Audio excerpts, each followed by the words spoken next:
নমস্কার এবং রিভেটিং জন্য ড্রিলের এই অধিবেশনে স্বাগতম। আসুন এই সেশনটা এই দিয়ে শুরু করা যাক। আসুন এই অধিবেশনের উদ্দেশ্য দেখি। এই সেশনের শেষে আপনি সক্ষম হবেন ল্যাপ এবং বাট রিভেট জয়েন্টের জন্য লেআউট ব্যবধান প্রস্তুত করুন। অঙ্কন অনুযায়ী ড্রিল গর্ত চিহ্নিত করুন। শীট ধাতু ক্ল্যাম্পিং এবং পাঞ্চিং সঞ্চালন। পোর্টেবল ড্রিলিং মেশিন ব্যবহার করে গর্ত ড্রিলিং সঞ্চালন। প্রথমে আসুন জেনে নিই রিভেট কি। একটি রিভেট হল একটি স্থায়ী যান্ত্রিক ফাস্টেনার যা দুই বা ততোধিক ধাতব শীটে যোগ দিতে ব্যবহৃত হয়। এরপরে ড্রিলিং কি তা দেখে নেওয়া যাক। ড্রিলিং হল একটি ধাতু কাটার প্রক্রিয়া যা একটি ঘূর্ণায়মান কাটিং টুল দ্বারা কঠিন পদার্থে গর্ত তৈরি করে।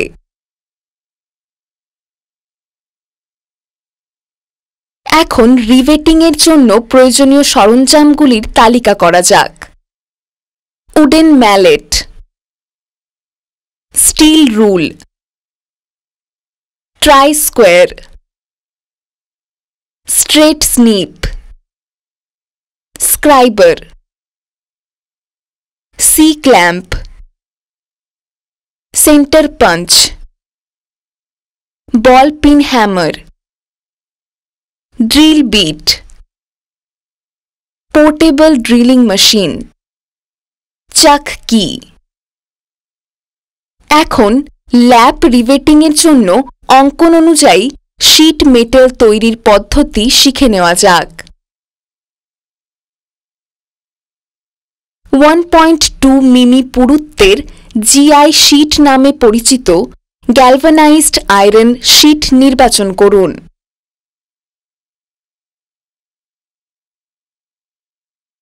কাঠের ম্যালেট ব্যবহার করে ড্রেসিং প্লেটে শীটটি সমতল করুন। ইস্পাত নিয়ম ব্যবহার করে 48 মিমি × 50 মিমি প্রয়োজনীয় মাত্রা চিহ্নিত করুন। 48 মিমি × 50 মিমি আকারের দুটি শীট মেটাল টুকরো কাটুন।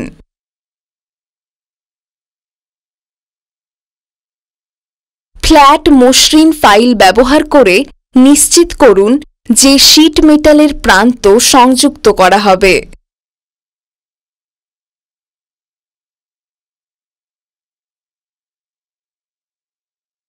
এরপরে আসুন আমরা ল্যাপ জয়েন্টগুলির জন্য রিভেট হোলের জন্য লেআউট ব্যবধান তৈরির পদ্ধতি শিখি।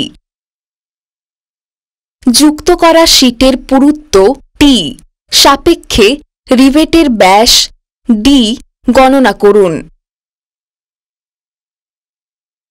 রিভেটের ব্যাস ডি সমান 2.5 × টি।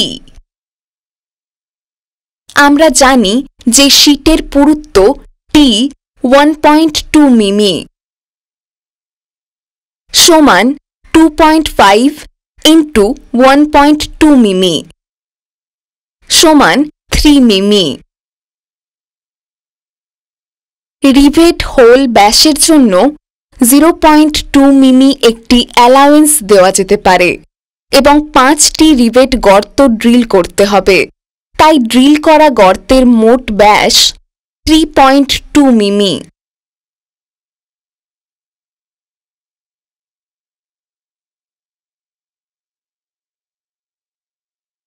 একটি স্ক্রাইবার ব্যবহার করে মুখ সি থেকে মুখ এ তে 6 মিমি একটি রেখা চিহ্নিত করা হয়েছে এবং বর্গাকার চেষ্টা করুন। মুখ বি থেকে 6 মিমি রিভেট লাইনটি নিম্নরূপ গণনা করা হয়। মুখ থেকে রিভেট লাইনের দূরত্ব বি সমান ব্যাস ডি × 2 সমান 3 × 2 সমান 6 মিমি।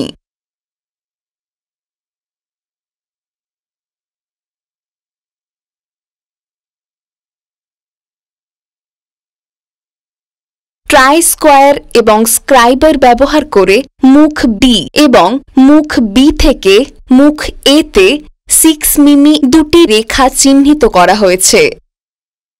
মুখ বি এবং মুখ বি থেকে প্রথম দিকে রিভেট হোলের দূরত্ব সমান ব্যাস ডি ইন্টু 2 সমান 3 ইন্টু 2 সমান 6 মিমি।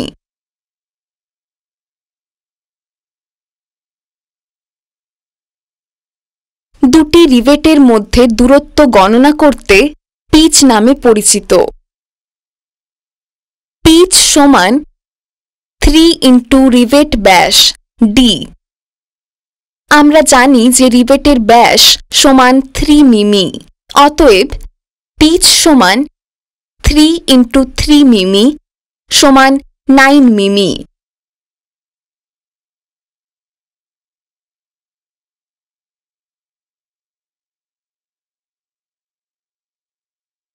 অঙ্কন অনুযায়ী 5টি রিভেট গর্ত ড্রিলিং করার জন্য শীটের উচ্চতা হল 2d plus 3d plus 3d plus 3d plus 3d plus 2d সমান 6 plus 9 plus 9 plus 9 plus 9 plus 6 সমান 48 মিমি।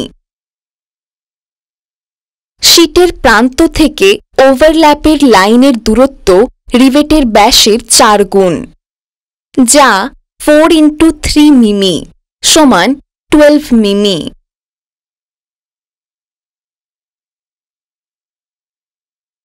ল্যাপ জয়েন্টের লেআউট পেতে অন্য শীটে পূর্বে ব্যবহৃত পদ্ধতি অনুসরণ করুন।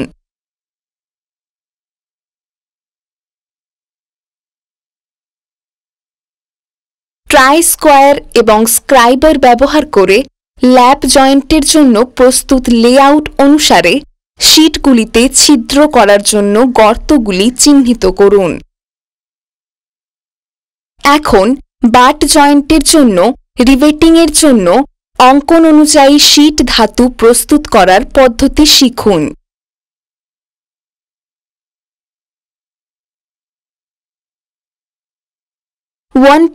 .2 মিমি পুরুত্বের জিআই শীট নামে পরিচিত গ্যালভানাইজড আয়রন শীট নির্বাচন করুন।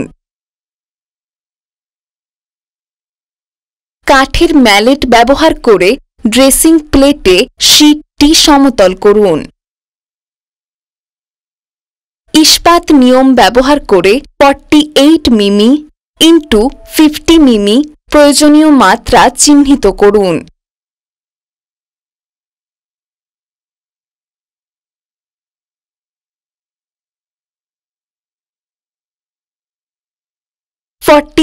মিমি ইন্টু 50 মিমি আকারের দুটি শীট মেটাল টুকরো কাটুন।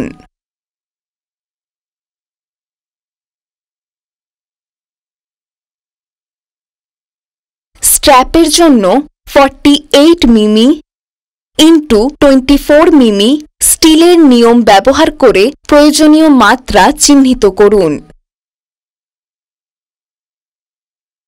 48 মিমি ইন্টু 24 মিমি আকারে শীট মেটাল কাটুন। ফ্ল্যাট মসৃণ ফাইল ব্যবহার করে নিশ্চিত করুন যে শীট মেটালের প্রান্ত সংযুক্ত করা হবে।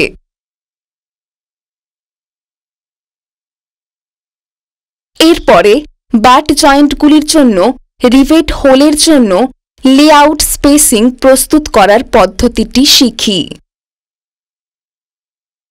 বাট জয়েন্টগুলির জন্য শীটগুলিতে রিভেটগুলির বিন্যাসের ব্যবধানের গণনাগুলি পূর্বে আলোচিত হিসাবে ল্যাপ জয়েন্টগুলির অনুরূপ। প্রস্তুত লেআউট ব্যবধান অনুযায়ী 48 মিমি ইন্টু 50 মিমি উভয় শীট চিহ্নিত করুন।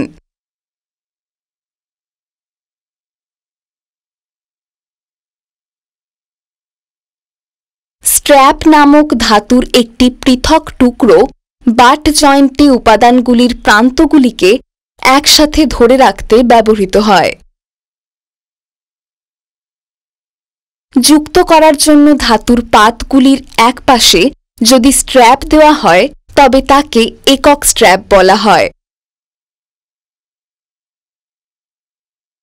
এবং যদি এটি যুক্ত করার জন্য ধাতব পাতগুলির উভয় পাশে দেওয়া হয় তবে তাকে ডাবল স্ট্র্যাপ বলে। স্ট্র্যাপের উচ্চতা নিম্নরূপ গণনা করা হয়: 2d plus 3d plus 3d plus 3d plus 3d plus 2d সমান 6 plus 9 plus 9 plus 9 plus 9 plus 6 সমান 48 মিমি।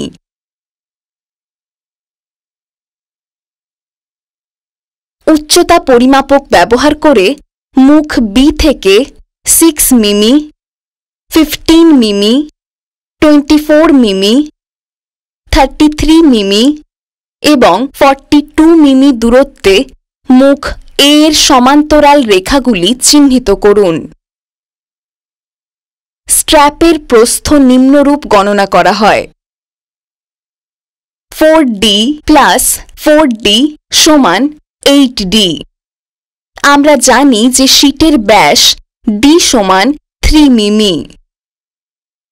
অতএব 8 × 3 সমান 24 মিমি। উচ্চতা পরিমাপক ব্যবহার করে স্ট্র্যাপের মুখ সি থেকে 6 মিমি, 12 মিমি, 18 মিমি দূরত্বে মুখ এতে সমান্তরাল রেখা চিহ্নিত করুন।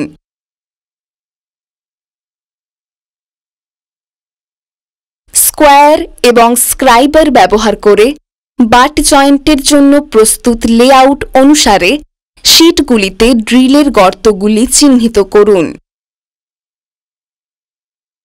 আসুন এখন শীট মেটাল ক্ল্যাম্পিং এবং সেন্টার পাঞ্চ ব্যবহার করে পাঞ্চিং সম্পর্কে শিখি। ক্ল্যাম্প হল একটি ফাস্টেনিং ডিভাইস যা নড়াচড়া বা বিচ্ছিন্নতা রোধ করতে, বস্তুগুলিকে শক্তভাবে ধরে রাখতে বা সুরক্ষিত করতে ব্যবহৃত হয়। সি ক্ল্যাম্প হল এক ধরনের ক্ল্যাম্পিং ডিভাইস যা সাধারণত কাঠ বা ধাতব ওয়ার্কপিস ধরে রাখতে ব্যবহৃত হয়। সি ক্ল্যাম্প ব্যবহার করে কাজের বেঞ্চে ধাতব শীটটি ধরে রাখুন। একটি সেন্টার পাঞ্চ এবং বল পিন হাতুড়ি ব্যবহার করে শীটগুলিতে চিহ্নিত গর্ত কেন্দ্রগুলিতে পাঞ্চ করুন।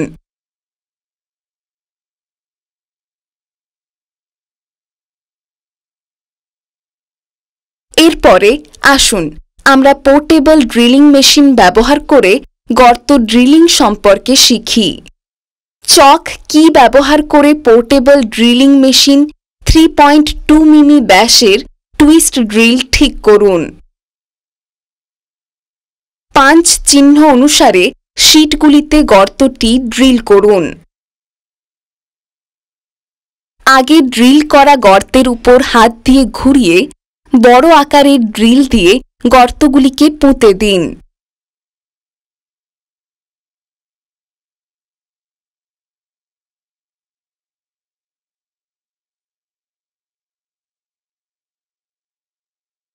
সংক্ষেপে আমরা শিখেছি: ল্যাপ এবং বাট রিভেট জয়েন্টের জন্য লেআউট ব্যবধান প্রস্তুত করুন। অঙ্কন অনুযায়ী ড্রিল গর্ত চিহ্নিত করুন। শীট ধাতু ক্ল্যাম্পিং এবং পাঞ্চিং সঞ্চালন। পোর্টেবল ড্রিলিং মেশিন ব্যবহার করে গর্ত ড্রিলিং সঞ্চালন।